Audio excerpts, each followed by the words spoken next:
Ang bawat mabuting proyekto gaya ng mga CSR programs ay parang binhi kung alagaan at payayabungin, tunay na pagbabago at masaganang kinabukasan ang aanihin. Ako po si Pinky Webb at ito ang Business Matters, where doing good is good business.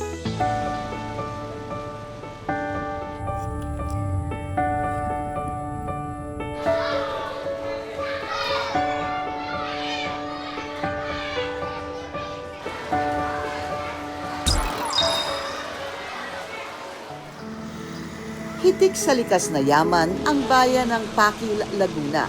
Isang komunidad na mapalad na nakikinabang sa mga likas na biyayang hatid ng kalikasan.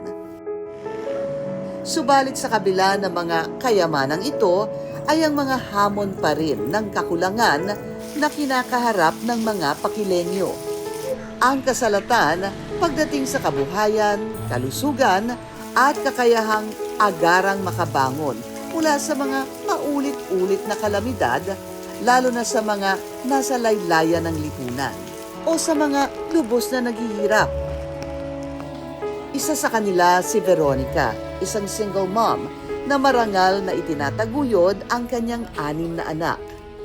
Hinabang ko sila na makapag-aral, makapagtapos kahit hanggang high school, undergrad. Yun po ang trabaho ko na nag-deliver kami ng mga item ng pag-umaga, tapos pag-gabi, nag-overtime kami. Kahit may nararamdaman ako, ginagawa ko yan, ginagapang ko talaga yung mga anak ko. Dagdag alalahanin pa kay Veronica ang kanilang kaligtasan, lalo na tuwing panahon ng sakuna. Tataas ang tubig, kaya hindi po kami makauwi-uwi.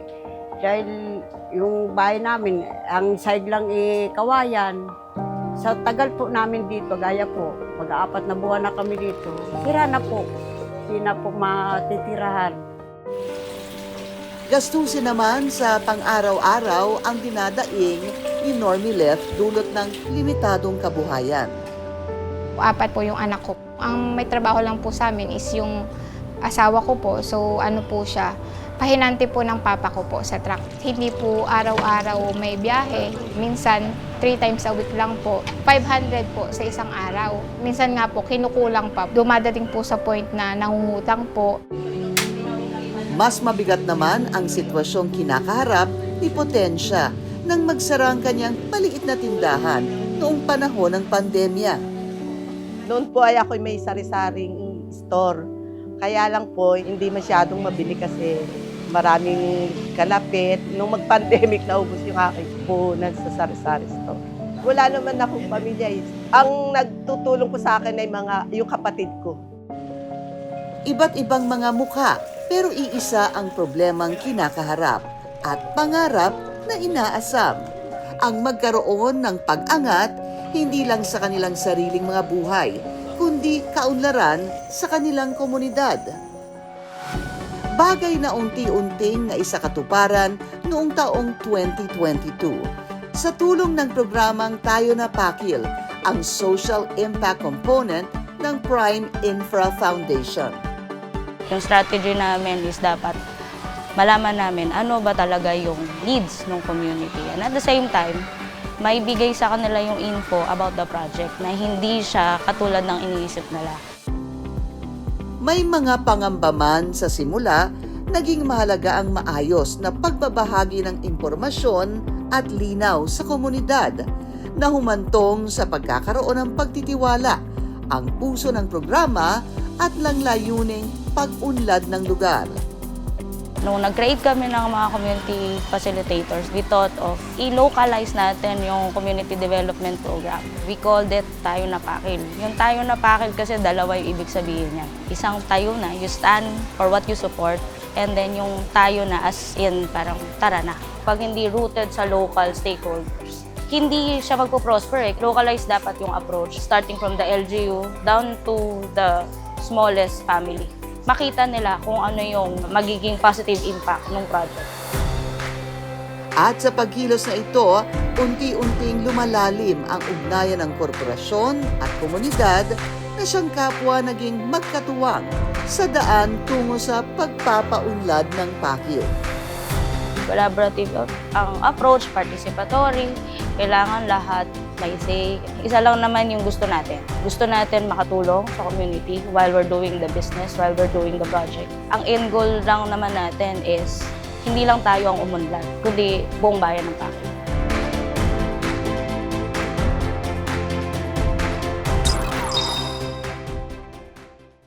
Bawat kwento ng tagumpay ay nagsisimula sa pagpapalago at pag-invest sa edukasyon, kabuhayan at kalusugan. Mga bagay na siyang naghahatid ng napakaraming mga oportunidad upang umasenso at mapaunlad ang ating mga komunidad.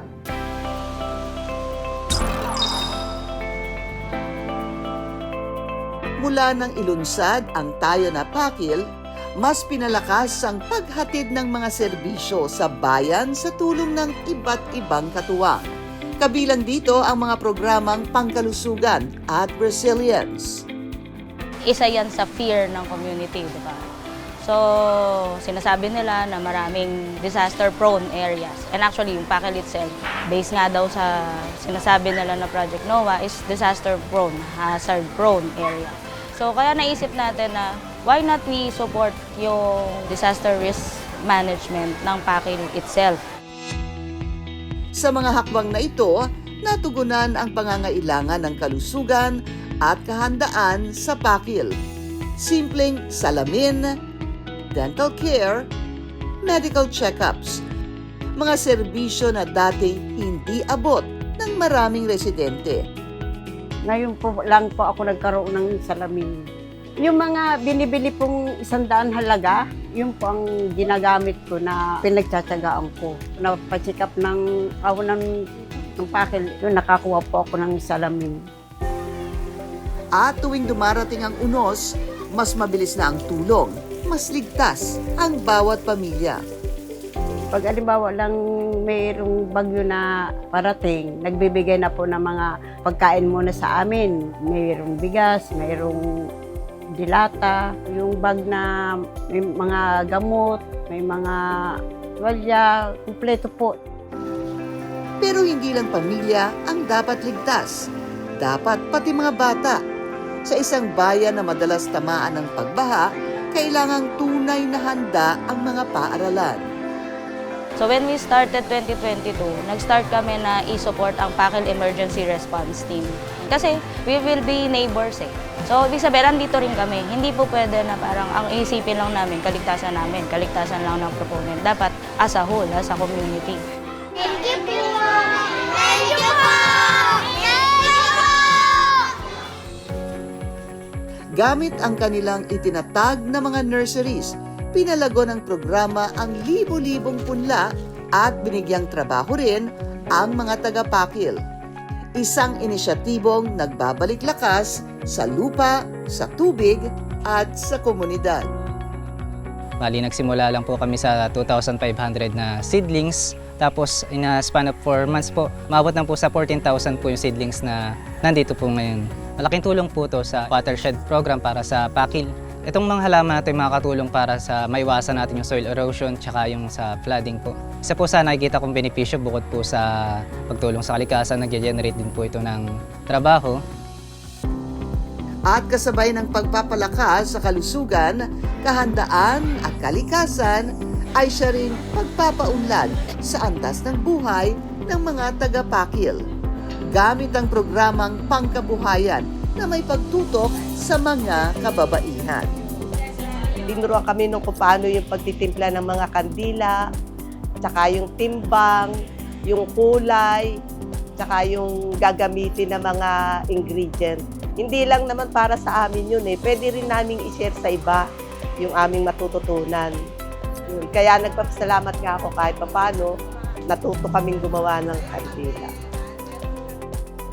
Tinanong niya po ako kung interesado po ako sa pagiging community facilitators nga po. So, under po kami ng CSR programs po. So, kami po yung nag-i-implement ng mga programa po na makakatulong sa bayan ng para sa mga Pakileño po. Bukod sa pinansyal na kita, nagbigay kumpiyansa rin ang pagiging bahagi ng programa. nagbigay tapang at determinasyon para mas lalong mapaunlad ang sarili. Dati po, hindi po talaga ako humaharap sa mga tao. Parang sobrang proud po ako sa sarili ko kasi nasasabi ko na lang na kaya ko rin pala. Sa bawat hakbang at adhikaing mapabuti ang komunidad, ay siya ring paglitaw at paglago ng iisa at sama-samang hangarin. Ang isang pakil na handang tumayo, umunlad at magtagumpay. Isa lang naman ang layunin natin, ang itayo ang Pakil. Hindi lang tayo ang umunlad, kundi buong bayan ng Pakil. Malaki pong pagsasalamat ko sa ahonan. Yung mga manugang ko, yung asawa ng mga anak ko, may trabaho po diyan sa ahonan. Ako, nagpapasalamat ako sa Prime Infra Ahonan dahil marami ako nasalihan ng mga livelihood. Noong pong ako'y matuto ng kandila, itininda ko rin po noong Souls Day. Kumita rin po ako ng malaki. Meron ng pag-asa na kumita ka ng malaki. Basta magsipag ka lang at saka yung tiyaga. Sa Prime Infra Foundation and Ahonan Power Inc. po, sobrang thankful po ko. Hindi lang po sila yung nakakatulong sa akin kasi parang isang way na rin po ko para makatulong sa mga Pakilenyo po. So katulad nga po ng mga CSR programs. Tayo na!